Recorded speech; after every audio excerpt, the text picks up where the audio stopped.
going on, dudes and dudettes? So yes, USC did pick up this last Friday a five-star wide receiver commit out of Las Vegas, and Zachariah Branch. He is the brother of the recently committed safety from there in this draft class, in this recruiting class, Zion Branch, but he is coming not this season coming up, but the following. So it's pretty good they got another five-star guy for the future, where they already have the five-star quarterback Malachi Nelson and the five-star wide receiver / athlete Makai Lemon in that class. So definitely looking forward to when that class can finally come on board. But yes, very good news so far for Lincoln Riley at USC. And then they also picked up an offensive lineman transfer out of Virginia. He was considered one of the better offensive linemen, I guess, because of how he projects and the prospect he is. He's like 6'7", almost 300 pounds, and I'm assuming he's pretty good if USC tried to get him on their roster as hard as they did. And he's Bobby Haskins. Yes, that's his name. He was a 3-star player coming out of high school, but maybe he's developed into a 4-star or better. So that's why he was really highly coveted. So that's good that he's on USC's roster as of the moment. Then Duke and USC are going through some COVID issues. So yes, Duke has decided to postpone their 2 games this week. I believe it's Clemson and Notre Dame. So that's going to be off the table this week for games, which sucks. But then also USC is going through now their 2nd week of postponements. I forget what games they are, but yes, they're at least canceling the next 2 games this week as well with COVID issues going on in their program. So sucks. We all got to deal with it. Doesn't matter. If you're just on campus like most of these kids, you're going to end up getting it, I guess, which sucks. But I guess that's why starting in January, I believe USC is going to go back to like online stuff, or especially if you don't have like your booster shots or something like that, you're going to have to go through online classes again, which end up might helping to get some of these people who are unvaccinated away from the vaccinated. So that could help. Then the Lakers signed 2 players before their Christmas Day game. Point guard and Darren Collison, who's been trying to get onto the Lakers for a while, never really made the team or was signed by them, but he finally was. He didn't really play in that Christmas Day game, but they also picked up a bit of a younger guy in Stanley Johnson. And when he got drafted, he was like a top 5 player, but he sadly never panned out for Detroit and Toronto, wherever he went to. But he definitely got a little bit of like rejuvenation when he was with the Lakers in that game, because he was playing very well defensively, which is what he was known for, especially in high school. But he was always just too big and thick type of player, too much muscle, and now he's slimmed down quite a bit and looks like he could play. I don't know if he could really help you on offense, which is what he struggled with at Arizona, where he went to school and all that stuff. But they were both signed to 2 10-day contracts, so maybe they will stick on with a little bit after these 10 days, but you never know, because they aren't bringing back Isaiah Thomas, who they recently signed to that 10-day contract, which makes him a free agent, so he could go anywhere. But good luck to him. Wasn't really working out. He got so many shots up and was not converting, so it was an experiment gone bad as usual for the Lakers. Then USC basketball moved up to number 7, probably like a couple spots from where they were last week, just because of everybody losing and them not playing. I was surprised that they even moved them up, but it's good for them. I think they said it's the highest USC basketball has ever been ranked since 1975, so that's pretty cool history to be a part of as of right now. I don't know if this team deserves it, because they've been struggling just to even get to this undefeated status so far, but hopefully once they start playing again, they will be able to play a lot better. Then yes, the stupid Chargers yesterday had a horrible loss to a 2 or 3 win team in the Houston Texans. And you would think Texans would be trying to lose on purpose, because they want a top 5, definitely a top 1 or 2 draft pick. And they had a bunch of like 12 starters from offense and defense both missing. And yet, the Chargers still found a way to lose this game stupidly. I think it was like 41-29, something like that, and they just got gashed in the running game as well. Coach Staley after the game said he didn't coach well. It's all on him just because of the type of players, but I don't know. I think it's like, yeah, Chargers were missing a bunch of players, but it's also like the type of players they had on their practice squad and who they signed just to be able to play in this game, who weren't ready and who weren't as hungry as a lot of these other guys, especially even the guys like on Houston.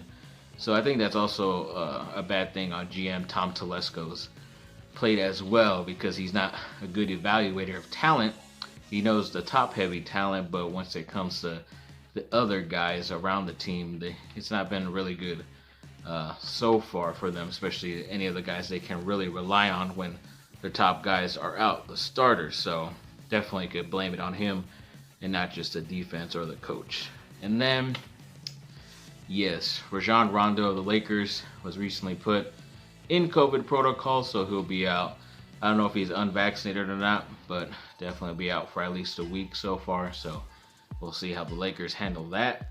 Then Amon-Ra St. Brown, the rookie wide receiver for the Detroit Lions out of USC, has been playing very well, especially the last 3 or 4 games. He's averaged like 10 plus targets every game, and he's definitely gone over 100 yards for like 3 of those 4 games. And yesterday he did go over 100 yards again with a touchdown.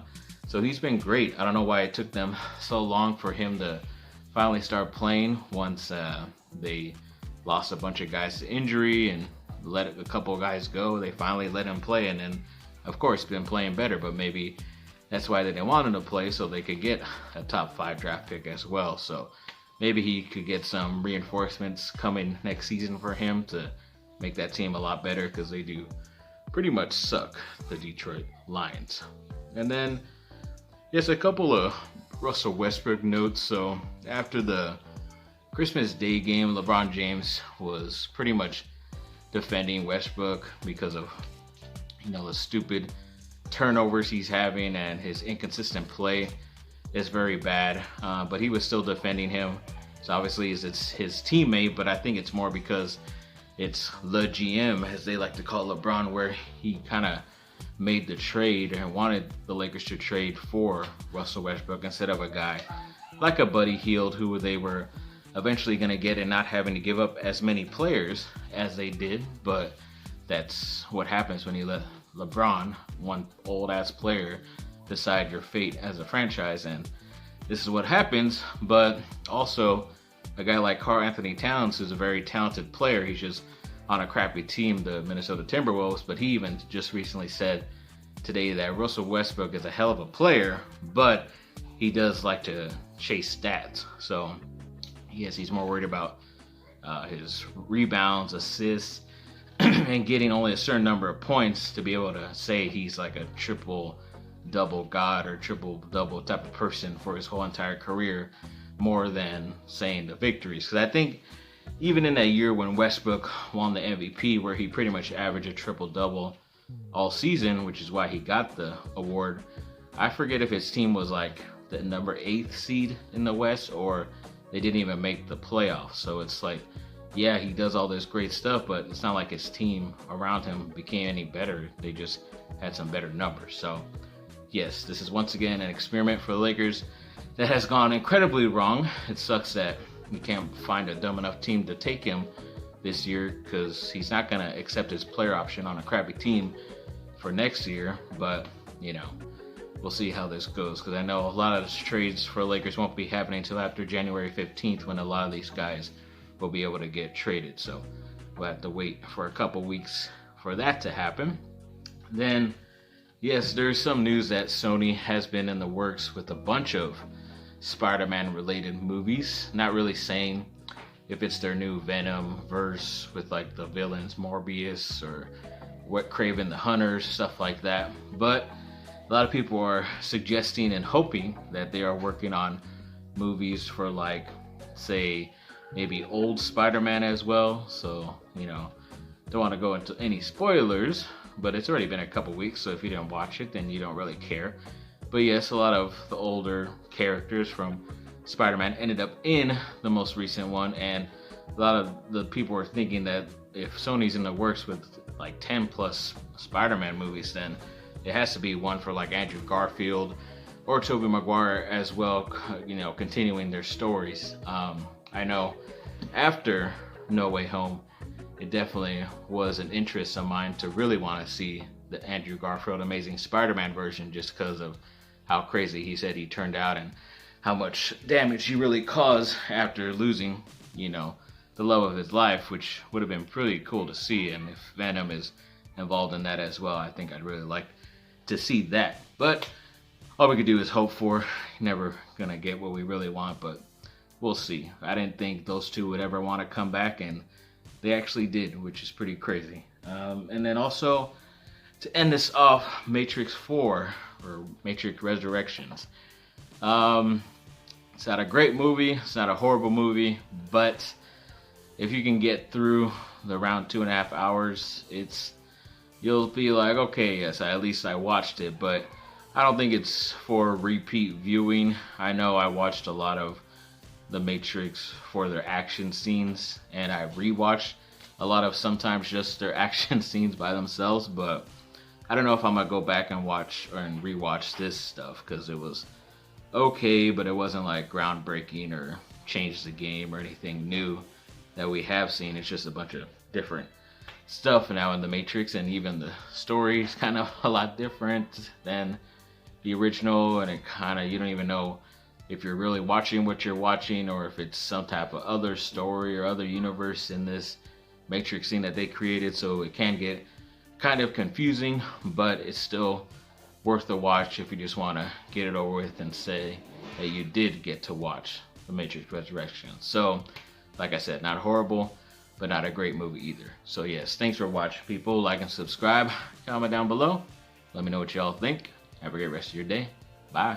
Bye down.